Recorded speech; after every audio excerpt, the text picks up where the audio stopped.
What's up, guys? This is Galactic. I'm here to talk to you guys about the Tegna scam. I usually don't make videos like this, but on my search for a video editor position, I actually discovered a company called Tegna. Now, let's get this clear. First of all, Tegna is a real company. All right? I call it the Tegna scam because there are actually scammers who are impersonating Tegna representatives. This is their website. It's real. It's legit. Okay. And I usually don't do videos like these. I usually make Twitch edits and highlights, and I turn them into remixes, and I've got my own style for that. But um, this video is not about that. When I was on my search for a video editing position, um, I ran into these guys, and I never heard of Tegna prior to this encounter. So I looked it up. I did some research to find out if it was real, if it was legit, and what was going on with it. And I didn't find anything remotely close to saying, "Oh, Tegna is a scam," or there is someone out there impersonating Tegna, or anything like that. So if you're on your job search and something seems a little bit fishy, then you've come to the right place, because I'm gonna give you some information that should be helpful to you. All right, like I said, Tegna is a real company. If they're about to hire you, then you probably aren't going to witness what I witnessed. So the first thing that happened was I got a text message regarding a video editor position from an 860 number. This was January 6th. I got a text message from somebody named Steven Zarowski, and apparently he said that I applied for this position on ATS job board.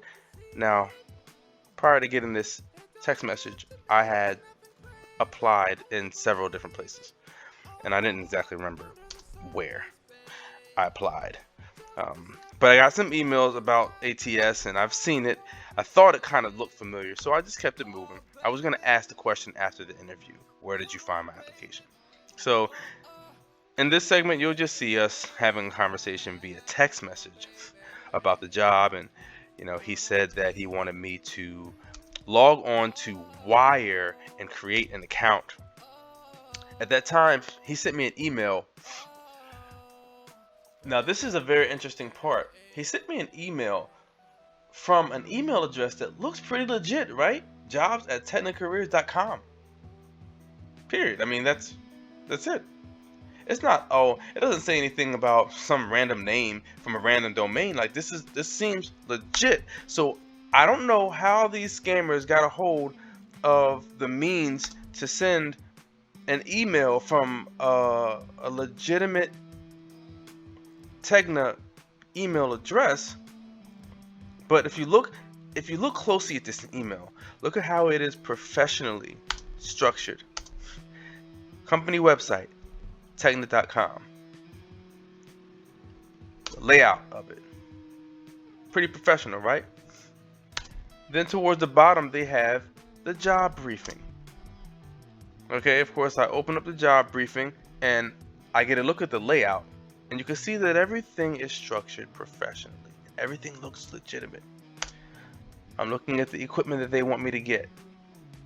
You will be advised on how to receive the following. So there's a MacBook and some other equipment that's going to be needed for the job, as well as work equipment, iPhone 13 Pro. All of these things are in the actual job briefing. So when I saw them requesting that I get this equipment, I wasn't surprised. I actually sat and read this whole job briefing. I read it and took my time doing it. So after he sent that email, I just confirmed that I got the email. Then after I read it, I came back to him and let him know that it sounded good. And then that was when he told me to log in or create a login for the Wire website so that we could further communicate there. So I did that. We had conversations about it. I was communicating with him the entire time. So here's where our conversation on Wire starts. So the first thing I notice here is we got Steve Zarowski, and the first thing I didn't actually notice this at the time. When I go back and look at all the information when I'm making this video, I notice he tells me to introduce myself in the position that I'm applying for. Previously, in the text message, the first thing that he says is, I'm contacting you about the video editor job you applied for. So that's inconsistent. Now that I look back at it, I didn't think about that before. But he wants me to state my name and what job I'm applying for. I obliged. I did that, like the fool that I was being at the time, someone who was excited to potentially land a pretty decent new job. This is what I ran into. Now, pay attention to this first, okay? Because this is going to come up later. He talks about the Verizon wireless partnership that he has, and he wants us to put our new work phones and equipment on our postpaid accounts. But here's my favorite part. I believe this won't be an issue. You'll notice that this is his terminology. Now, the gentleman's name is supposed to be Steven, but the way that he is conducting himself grammatically, I'm paying attention to. As a video editor, we're supposed to pay close attention to detail, and that's exactly what I'm doing. So pay attention to his terminology and the way that he goes about confirming that we have an understanding with what he said in his message. Okay? So this is my favorite part. I believe this won't be an issue. Cool. Good. So we go through the rest of the conversation. He's talking about Tegna. I'm talking about me. Now, again, the terminology. Let me know if this is clear. Just pay attention to those little things. Keep in mind the terminology. We're going to talk about the experience here. If you're looking for a quick video that says, are these guys, a scam or not, then at this point you should have the information that Tegna is a real company, but yes, there is someone out there who is scamming other people and they are impersonating Tegna. Now, I don't know if Tegna is the only company that they're impersonating. I would assume not. These guys are dumb, but they're not totally stupid. They were able to get me this far. This is where they told me to download the Wire app on my smartphone so we could communicate. This way I was able to communicate even if I was not at the house. So, needless to say, I was in communication with these scammers and wasting a lot of my time. Okay?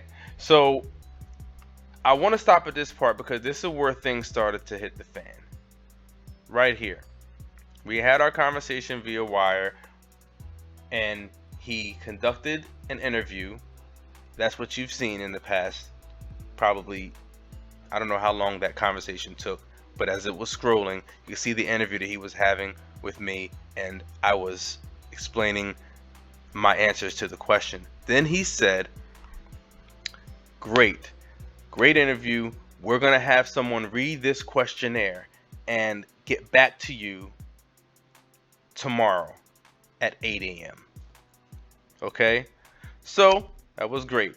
So at 8 a.m. I was supposed to be receiving the verdict whether I got the job or not. So I'm up at 8 a.m. Eastern Standard Time, and I log on, and instead of giving me the verdict, he tells me that someone's going to be calling me about it at 12 p.m. to 5 p.m. PST, which is 3 p.m. to 8 p.m. Eastern Time. That's where I am. So I have to wait a few more hours to get my verdict. But he's saying that a Tom Livings is going to be calling me regarding my performance. Then my favorite part is when he tells me to pick a time that works for me. Okay? 12 p.m. is 3 p.m. That's kind of late in the day, so I'll just pick 3 p.m. 3 p.m. came along. I'm by my phone, waiting, just hanging out, waiting for the call. And I get nothing. 4 p.m., nothing. 5 p.m., I have to leave and go pick up my child from daycare. I'm at the grocery store with her when he calls. I'm unable to complete this interview. Not to mention, really unable to understand what he's saying. He has a very, very thick accent. Like an, I want to say like an African accent. Maybe. But it's very, very thick. And I'm asking him to repeat himself. And I know that this interview is not gonna go too well while I'm at the grocery store. So I told Mr. Tom Livings, I said, look, I've been waiting for your call since 3 o'clock. I didn't appreciate the fact that no one communicated with me around the time they were supposed to call me to let me know they were going to be late. And I was a little disappointed when he finally called me at 5:45 and I couldn't even understand what he was saying. So I told him I was at the grocery store. In order to give him my undivided attention, I'll call him back in 45 minutes. He said, how about I call you back in an hour? I said, cool, great. An hour goes by. I've already bought the groceries and cooked them. It's over. We eat. No call. Still. Okay. So the rest of the day goes by and I don't hear from anyone. Now, this is where things get rocky. Steven texted me in the next morning, talking about, good morning, how are you today? So, I responded in frustration. Is this some kind of scam? Am I wasting my time? When the night falls and no one calls, my confidence about the legitimacy of this whole interaction goes from about 95 to about 50. Still really excited about the job. There's still been some really amazing things happening. If these guys are scammers, how could they do this, that, and the third? Okay, so I still have some confidence. Now it's at 50. But when I see this message right here, it goes from 50 to probably about 30. Now I'm going to read this to you. Right? You can see it, but I just want to read it to you. I asked him if it's a scam, if I'm wasting my time. He responds, how do you mean by is this a scam? We had a technical issue yesterday due to the storm. Storm emoji. That's why, and we are really sorry for the delay. You would be receiving a call today. All one run-on sentence. There's an emoji in there, but there's no punctuation.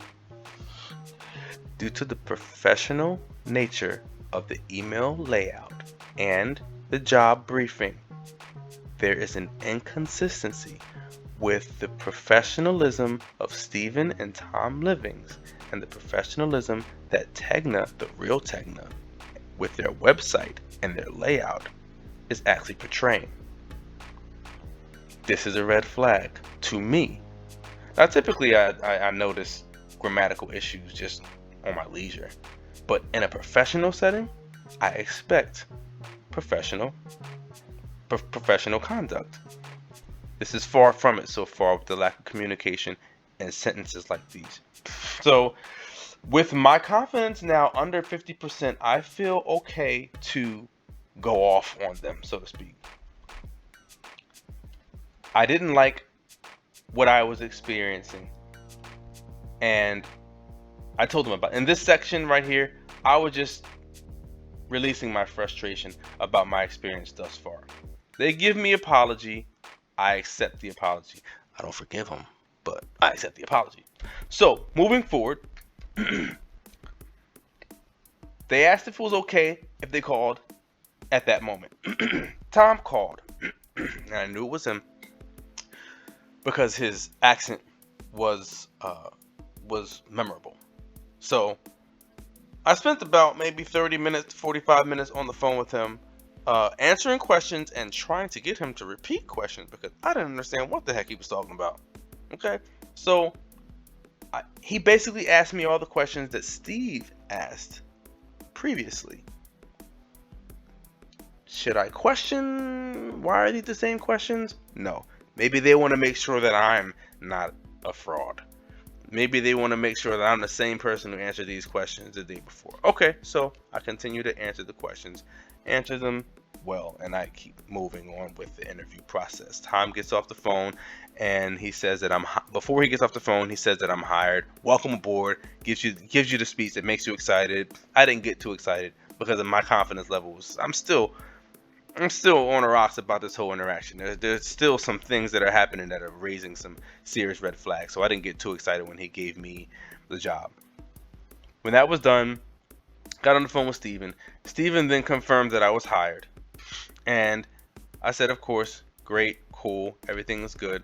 And then he went on with the initiation process. Okay? And you'll see that if you want to go back and read some of the things in here, you can always pause it, go back and read if you want to get more detail of what's going on here. Okay, it tells me about how much I'm making, so on and so forth. Towards the end of this conversation, one more time, I believe this is clear. Just paying attention to these things. Now, he tells me that I need to get in contact with Lyra Caroline immediately. That was the end of my conversation with Steven. So I thought. Because by now, I don't believe that my conversation with Steven was over at all. So my conversation begins with Lyra, who tells me her name is Lyra, and I should call her Leah for short. Since I'm on the lookout for red flags anyway, that was one. I don't think Leah sounds like a short for Lyra, but go off. Whatever you want is fine by me. So I'm talking. Here's the initiation of the conversation with Lyra. Okay, I'm having a conversation with Lyra, and things are starting to feel a little bit familiar here. She's trying to get me initiated into the job now that I've had the welcome aboard speech. She's telling me what I need. These are consistent with what's in the job briefing. Okay, great. She wants me to look into it and find out how much it would cost to have these on my bill monthly. Okay, cool. So I looked into it, looked up the information, found out the costs and everything that they need. I came back with the answers. Okay, and she's ready to proceed with the order. You can proceed with the order now so it can be processed and sent to you ASAP. Is that clear? Okay. Continue to give her the rest of the information that she asked for. Told her the price of the iPad. And then she says, before you make the purchase, make sure you can pick it up within 1 to 3 days. So she's ready to make this purchase immediately. Let me know when you purchased it. Is that clear? Does this sound familiar to you, or was it just me? All right. So right there, that's when the ticker really went off. Like, wait a minute. This is real time stuff. She wants me to order this right now. She wants this equipment in my possession right now. And when I was faced with the possibility of actually putting this on my account, like immediately, that's when gears started going in a different direction. And that's when I started calling some folks to find out, to get a second opinion. So as I'm looking into my options, I noticed something else. I'm starting to think in a different direction because I know that I don't want to stay with my current carrier for an entire term. So I'm asking questions about potentially changing mid-term and going to a different carrier. Her response is, that wouldn't be a problem if possible. You can purchase from Apple Store. Just indicate the amount you spent on the devices. On the reimbursement, you would be reimbursed back. I believe you understand. Do you see what's happening here? The nature of these grammatical errors are consistent across the board. There's only one person I've met in my life who talks like that in a run-on sentence and then confirms it this way. And that was Steve. Okay. At this point, I'm sure that Lyra and Steve are the same person. All right. So I wanted to point that out to you. Maybe you're having the same experience. Look out for these things. It might be the same. Steve, Lyra, and Tom might be the fraud trinity. 3 persons in one. So when I saw that, I believe this is clear. To me, that was like, okay, all right, I see what's going on. My confidence went down to about 5%. I was pretty certain I was wasting my time. Still trying to give them whatever benefit of the doubt that I could muster. And I was thinking to myself, I bet you if I told them I can't buy any of these equipment, I'd probably get fired on the spot. Because I believed that they were trying to scam me. So I kind of asked that question. So what if my credit doesn't, let's make up excuses to why I wouldn't be able to do it. What if my credit doesn't clear? Do I still got a job with you? This is where they showed how much of a moron they were. Whoever this person is, all right, whatever. The company would be paying for all the plans for you as you have asked, have you tried to locate another store. In the process of trying to play me for a fool, you make yourself out to be a fool by not really answering my question, but responding in a way that shows that you are not aware that if your credit does not allow you to do something in one store, you think that you can go to another store and the credit will allow that to happen. To me, it just sounds like they're begging you to just, find another way. There's got to be some kind of way you can get this equipment.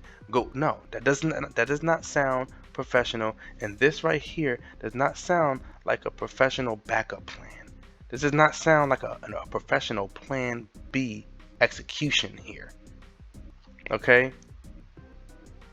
Find another AT&T store. What do you mean? Do you know anything about credit and how this works?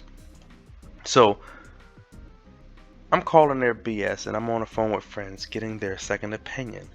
And I'll be honest with you, I was lying to them about whether my credit was clearing. When even right here when I said I'm on the phone with Apple, guess what? I was on the phone with a friend. I was calling a friend to get some second opinions here. I was on the phone with doggone Apple. I already talked to doggone Apple, and they already told me what they could do and what they couldn't do. I already have my opinion here. Okay, so now I say if my credit doesn't, I want to try to make it seem like I don't want to be 100% dishonest. So I keep it in the form of a question. If my credit does not allow me to add, I'm trying to see what we can do to get around, putting this on my account. And the answer is you would be issued a check to purchase, but they want to discourage that whole idea. But we have to process that. They're telling me now that they don't want me to do the check option because that would delay the process. Okay, so now she just asked me flat out, are you not able to make the purchase? My answer is, this is correct. Of course, it's a lie. I didn't even try. But I hit him with the knowledge that I had. See, I've been working for I have worked for AT&T for about 5 years. And here's another flag that was in the back of my mind. Whenever someone walked into the store to ask for the latest iPad and the latest iPhone and whatever Apple products they can get, it was a red flag for fraud. And I'm basically letting them know in this segment, hey, in other words, what I'm saying is I have experience with scammers and fraud. I'm not stupid. Okay? So AT&T, even if I did want to try to put this on my account, AT&T would flag me and look at me like, what's going on with this guy? Something ain't right. How do I know? Because I've been a customer for AT&T since 2007, and I worked with them for 5 years. Maybe you didn't look at my resume close enough, but I told you that I worked for them for 5 years. It's another one of my favorite parts. After I made a message to them that made it clear that I know what scam and fraud looks like, I didn't hear anything back from them as fast as I wanted to, so I hit them with the ping, meaning listen to me and answer my question. And then I hit them with their own medicine. I believe you understand. Granted, I never talk like that. If I want to see if someone understands what I said, I'll say something like, does that make sense? Or, something like that. I don't use this terminology. I used it to be spiteful to who I believe was a scammer. Yes, she understands. At this point, in this segment, to me, they're on their plan B. Like, okay, if I can't get him to get a device, then maybe I can get a $200 gift card out of him. I say, here's the deal. You're not getting a dime out of me. In so many words, that's what I'm saying. Here's the deal. I'm not buying squat. I'm not paying for anything. You guys haven't even given me a paycheck yet. I don't even know if you're real. Why would I go put something on my account that I can't be sure that you're going to reimburse me for? Guess what? I pinged, and pinged again. By the time I wrote this message, it was all over. I was certain that I was talking to a fraud. When they didn't answer by here, no answer, I was certain that they were frauds. I was certain of that. In the end, maybe almost a week later or so, something like that. A couple days later, I said it's ironic that you disappear as soon as I tell you that I'm not dumb and I know what fraud and scam looks like. You had me for a while though. I'll give you that. You sound like a legit company. So, all this to say, Tegna is a legit company, but someone is impersonating them, preying on people who are looking to get a better career in their field. And they wasted a lot of my time, but they didn't get as far as they thought that they would. I hope that this message finds you if you are in search of the same thing I was in search for. Those of you who are out there looking for, I don't know if they're just impersonating Tegna. They might be impersonating someone else. It might be another job position that they're pretending to be. But again, they're claiming to come from the ATS job board, and I don't know where they're headed next. I don't know who they're getting their hands on next. So like and subscribe and comment to this message. Like I said, I couldn't find any of this information. If I saw this kind of video before I started, then I would have saved myself a lot of time. And I reached out to a real Tegna representative on LinkedIn, and one of the presidents of the company and an HR representative who confirmed that this Lyra Caroline, Steven Zarowski, Tom Livings, these aren't real people who are affiliated with their business. So this is hopefully a warning to those who are looking for a job, and I hope that this is helpful to someone out there. I know my videos don't tend to reach a lot of people, but I hope if someone is searching to find out if Tegna is a scam, or if this is a scam attempt to get some equipment out of you, I hope this finds you. Again, you guys have a good day, and good luck on your further job hunts.